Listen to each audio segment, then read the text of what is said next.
दोस्तों, जब आप BMW का नाम सुनते हैं तो आपके मन में लग्जरी और परफेक्शन की छवि उभरती है। लेकिन क्या आपने कभी सोचा है कि इस चमक के पीछे कितना अंधेरा छिपा है? BMW की कहानी जर्मनी में 1916 में शुरू हुई थी, जब दुनिया युद्ध की तैयारी कर रही थी। उस वक्त कंपनी विमान इंजन बनाने में पूरी ताकत से लगी हुई थी और नाम था बेरिस्चे मोटर एंड वर्क। यही कंपनी आगे चलकर BMW बनी, लेकिन इसकी असली यात्रा सिर्फ इंजनों तक सीमित नहीं रही। दूसरे विश्व युद्ध में BMW ने नाजी सेना के लिए इंजन बनाए और यही इसके इतिहास का काला अध्याय माना जाता है।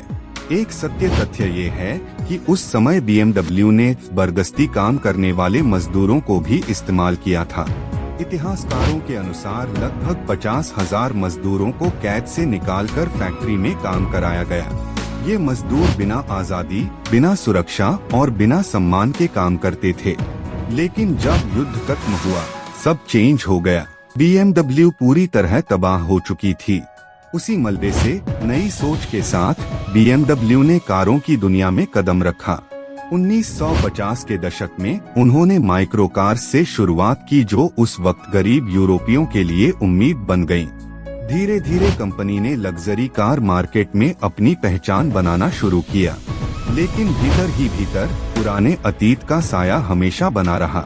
1960 के दशक में BMW ने अपनी पहचान दी अल्टीमेट ड्राइविंग मशीन के रूप में पेश की। उनकी मार्केटिंग में परफेक्शन, इंजीनियरिंग और पावर का संगम दिखाया गया। लेकिन कहानी का ट्विस्ट यही नहीं रुकता। असली राज तो सक्सेस के पीछे छुपा है। 1990 के दशक में BMW ने रोल्स रॉयस और मिनी जैसे ब्रांड्स को खरीद लिया। यहाँ उनकी महत्वाकांक्षा साफ थी, लग्जरी बाजार पर पूरा कब्जा। पर क्या आपको पता है, BMW की बड़ी कमाई का हिस्सा डिफेंस कॉन्ट्रैक्ट्स से भी आता है? हाँ, शॉकिंग है ना? यही ट्विस्ट है जिसने कंपनी की नैतिक छवि को सवालों में डाल दिया। कई एनालिस्ट कहते हैं कि BMW का असली कमाई मॉडल सिर्फ कार नहीं, बल्कि पावर नेटवर्क्स हैं। ये नेटवर्क्स ग्लोबल गवर्नमेंट्स से लेकर डिफेंस सप्लायर्स तक फैले हुए हैं। BMW के कॉन्फिडेंशियल फाइल्स बताते हैं कि वे कई देशों में सैन्य वाहन परियोजनाओं में शामिल थे।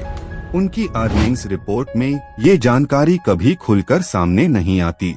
लेकिन विशेषज्ञ कहते हैं, लग्जरी और हथियार दोनों से ताकत बनती है।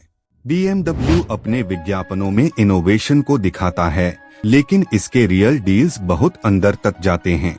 इतिहास गवाह है कि कंपनियों की ग्रोथ हमेशा किसी न किसी सैक्रिफाइस पर टिकी होती है। पर सवाल ये उठता है, क्या BMW आज उस पुराने अंधेरे को पीछे छोड़ पाई है?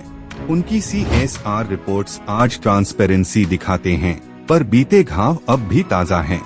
BMW फाउंडेशन आज दुनिया भर में सस्टेनेबिलिटी और जस्टिस के लिए काम कर रही है। लेकिन आलोचक कहते हैं, यह इमेज वॉश है, वास्तविक रिपेंटेंस नहीं। कई रिकॉर्ड्स अब भी ऐसे हैं जिन्हें कंपनी ने सार्वजनिक नहीं किया। इतिहास में नाम कमाने की कीमत कई बार नैतिकता से बड़ी साबित होती है। जब आप BMW की चमकदार कार देखते हैं, उसमें उसकी लेगेसी भी झलकती है। एक ओर इनोवेशन की कहानी, दूसरी ओर एक्सप्लॉयटेशन का अध्याय। यही है BMW की डार्क सच्चाई। पर ये कहानी यहीं बंद नहीं होती। यह सिखाती है कि हर सफलता की कीमत होती है। सिखाती है कि ट्रांसपेरेंसी और एथिक्स के बिना कोई भी एम्पायर लंबे समय तक नहीं टिकता।